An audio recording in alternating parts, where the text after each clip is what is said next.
പശ്ചിമേഷ്യൻ യുദ്ധം ലോകത്ത് 3 കോടിയിലധികം പേർ പട്ടിണിയിലേക്ക്.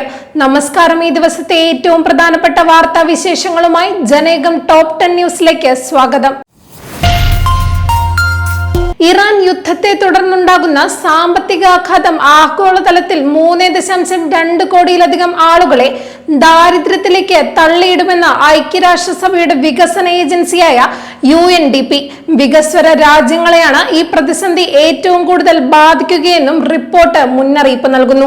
ഊർജം, ഭക്ഷണം, കുറഞ്ഞ സാമ്പത്തിക വളർച്ച എന്നിവയുൾപ്പെട്ട ട്രിപ്പിൾ ഷോക്കാണ് ലോകം നേരിടുന്നതെന്ന് UNDP administrator Alexander D crew പറഞ്ഞു. യുദ്ധം അവസാനിച്ചാലും ഇതിന്റെ ആഘാതം ദീർഘകാലം നിലനിൽക്കും. ദാരിദ്ര്യത്തിൽ നിന്ന് കരകയറിയവർ വീണ്ടും അതിലേക്ക് തന്നെ വീഴുന്ന അവസ്ഥ ഹൃദയഭേദകമാണെന്നും അദ്ദേഹം കൂട്ടിച്ചേർത്തു. 8 പതിറ്റാണ്ടിലേറെ നീണ്ട സമാനതകളില്ലാത്ത സംഗീത സബരിക്ക് വിരാമമിട്ട് വിടവാങ്ങിയ വിഖ്യാത ഗായിക ആശാ ഭോസ്ലേക്ക് രാജ്യം കണ്ണീരോടെ വിടചൊല്ലി. ഹൃദയ ശ്വാസകോശ സംബന്ധമായ അസുഖങ്ങളെ തുടർന്ന് മുംബൈയിലെ ബ്രീച്ച് കാൻഡി ആശുപത്രിയിൽ ഞായറാഴ്ചയായിരുന്നു അന്ത്യം. മുംബൈയിലെ ശിവാജി പാർക്ക് ശ്മശാനത്തിൽ പൂർണ്ണ ഔദ്യോഗിക ബഹുമതികളോടെ മൃതദേഹം സംസ്കരിച്ചു. രാവിലെ 11 മുതൽ ഉച്ചകഴിഞ്ഞ് 3 വരെ ലോവർ പരേലിലെ വസതിയായ കാസാഗ്രാൻഡയിൽ നടന്ന പൊതുദർശനത്തിൽ സിനിമ, സാംസ്കാരിക, രാഷ്ട്രീയ രംഗത്തെ പ്രമുഖരടക്കം ആയിരക്കണക്കിന് ആളുകൾ ആദരാഞ്ജലി അർപ്പിച്ചു. കണ്ണൂർ അഞ്ചരക്കണ്ടി ഗവൺമെന്റ് ദന്തൽ കോളേജിലെ BDS വിദ്യാർത്ഥി RL നിതിൻ രാജിന്റെ മരണവുമായി ബന്ധപ്പെട്ട് ആരോപണ വിധേയനായ ഡിപ്പാർട്ട്മെന്റ് മേധാവി ഡോക്ടർ MK റാമിനെതിരെ ഗുരുതര വെളിപ്പെടുത്തലുകളുമായി വിദ്യാർത്ഥികൾ. ഡോക്ടർ റാം മുൻപും നിരവധി വിദ്യാർത്ഥികളെ സമാനമായ രീതിയിൽ അധിക്ഷേപിക്കുകയും ഭീഷണിപ്പെടുത്തുകയും ചെയ്തിട്ടുണ്ടെന്ന് നിതിന്റെ സഹപാഠികൾ പറയുന്നു. അധ്യാപകന്റെ മാനസിക പീഡനം സഹിക്കവയ്യാതെ കോളേജിലെ ഒട്ടുമിക്ക വിദ്യാർത്ഥികളും വലിയ മാനസിക സമ്മർദ്ദത്തിലൂടെയാണ് കടന്നുപോകുന്നതെന്നും അവർ വ്യക്തമാക്കി. രാഹുൽ മാങ്കൂട്ടത്തിലിന്റെ സാമൂഹ്യ മാധ്യമത്തിലെ വീഡിയോകളുടെ റീച്ചിൽ കൃത്രിമം കാട്ടിയെന്ന് ആരോപണം. തെരഞ്ഞെടുപ്പ് പ്രചാരണത്തിന്റെ ഭാഗമായി രാഹുൽ ഫേസ്ബുക്കിൽ പങ്കുവച്ച വീഡിയോകൾക്ക് ലഭിക്കുന്ന ലക്ഷക്കണക്കിന് ലൈക്കുകളും വ്യൂസും പണം നൽകി വാങ്ങിയ വ്യാജ ഐഡികളിൽ നിന്നുള്ളതാണെന്നാണ് പ്രധാന ആരോപണം.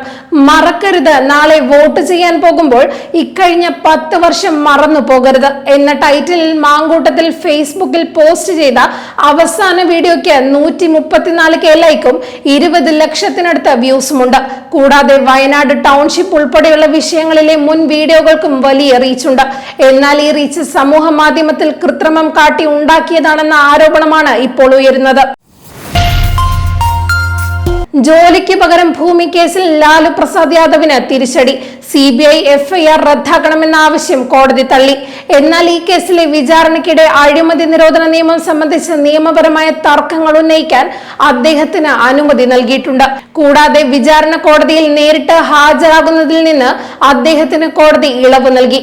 ഇതിനു മുൻപ് മാർച്ചിൽ CBI FIR-ഉം കുറ്റപത്രങ്ങളും റദ്ദാക്കണമെന്ന ലാലുവിന്റെ ഹർജി ഡൽഹി ഹൈക്കോടതിയും തള്ളിയിരുന്നു. ഹർജിക്ക് അടിസ്ഥാനമില്ലെന്ന് വ്യക്തമാക്കിയായിരുന്നു കോടതിയുടെ നടപടി. പശ്ചിമ ബംഗാൾ നിയമസഭാ തെരഞ്ഞെടുപ്പിന് മുന്നോടിയായി നടത്തിയ വോട്ടർ പട്ടിക പുതുക്കലിൽ പേര് നീക്കം ചെയ്യപ്പെട്ട വോട്ടർമാർക്ക് ആശ്വാസമില്ല. വോട്ടർ പട്ടിക മരവിപ്പിക്കുന്നത് വൈകിപ്പിക്കണമെന്ന ബംഗാൾ സർക്കാരിന്റെ ആവശ്യം സുപ്രീം കോടതി തള്ളി. ചീഫ് ജസ്റ്റിസ് സൂര്യകാന്ത് അധ്യക്ഷനായ ബെഞ്ചാണ് ഈ ഉത്തരവ് പുറപ്പെടുവിച്ചത്. വോട്ടെടുപ്പ് നടപടികൾ ആരംഭിച്ച സാഹചര്യത്തിൽ ഇനി വോട്ടർ പട്ടികയിൽ മാറ്റം വരുത്തുന്നത് പ്രായോഗികമല്ലെന്ന് കോടതി വ്യക്തമാക്കി. നിയമസഭാ തെരഞ്ഞെടുപ്പിൽ രേഖപ്പെടുത്തിയ വോട്ടുകളുടെ അന്തിമ കണക്ക് വോട്ടെണ്ണൽ ദിവസം മാത്രമേ ലഭ്യമാകൂ എന്ന് മുഖ്യ തെരഞ്ഞെടുപ്പ് ഓഫീസർ രത്തൻ ഖേൽക്കർ അറിയിച്ചു. നിലവിൽ പുറത്തുവിട്ടിട്ടുള്ള കണക്കുകളിൽ പോസ്റ്റൽ വോട്ടുകൾ ഉൾപ്പെട്ടിട്ടില്ല. സർവീസ് വോട്ടർമാർക്കുള്ള ബാലറ്റുകൾ തിരികെ അയക്കാൻ വോട്ടെണ്ണൽ ദിവസം വരെ സമയമുള്ളതിനാലാണ് പൂർണ്ണമായ കണക്ക് ലഭ്യമാക്കാത്തതെന്ന് അദ്ദേഹം വിശദീകരിച്ചു. കണക്ക് സംബന്ധിച്ചുള്ള വിവാദത്തിൽ മാധ്യമങ്ങളെ കാണുകയായിരുന്നു അദ്ദേഹം.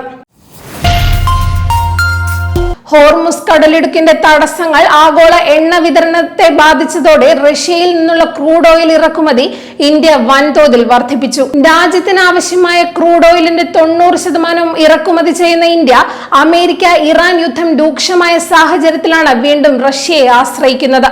നേരത്തെ റഷ്യൻ കമ്പനികളായ റോസ്നെഫ്റ്റ്, ലൂക്കോയിൻ എന്നിവയ്ക്കെതിരെ അമേരിക്ക ഉപരോധം ഏർപ്പെടുത്തിയതിനെ തുടർന്ന് ഇന്ത്യ ഇറക്കുമതി കുറച്ചിരുന്നു. എന്നാൽ പശ്ചിമേഷ്യയിലെ വിതരണം അനിശ്ചിതത്വത്തിലായതോടെ ഇന്ത്യ വീണ്ടും റഷ്യൻ എണ്ണയ്ക്കായി സജീവമായി രംഗത്തുണ്ട്.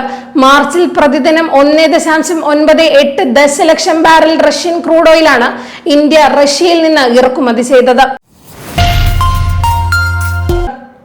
ഓസ്ട്രേലിയൻ പ്രതിരോധ സേനയുടെ ചരിത്രത്തിലാദ്യമായി കരസേനാ മേധാവിയായി ഒരു വനിത നിയമിതയായി. ജോയിന്റ് കാപ്പബിലിറ്റീസിന്റെ നിലവിലെ മേധാവിയായ ലഫ്റ്റനന്റ് ജനറൽ സൂസൻ കോയിലി ജൂലൈയിൽ കരസേനാ മേധാവിയായി ചുമതലയേൽക്കുമെന്ന് സർക്കാർ പ്രസ്താവനയിൽ വ്യക്തമാക്കിയത്.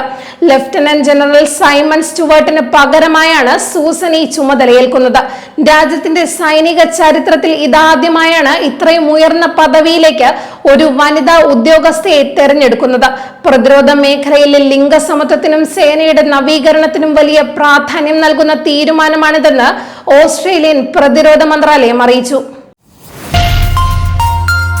കേരളത്തിൽ ഇന്നു മുതൽ ഏപ്രിൽ 15 വരെ ഉയർന്ന താപനില മുന്നറിയിപ്പ്. വിവിധ ജില്ലകളിൽ കേന്ദ്ര കാലാവസ്ഥാ വകുപ്പ് യെല്ലോ അലർട്ട് പ്രഖ്യാപിച്ചു.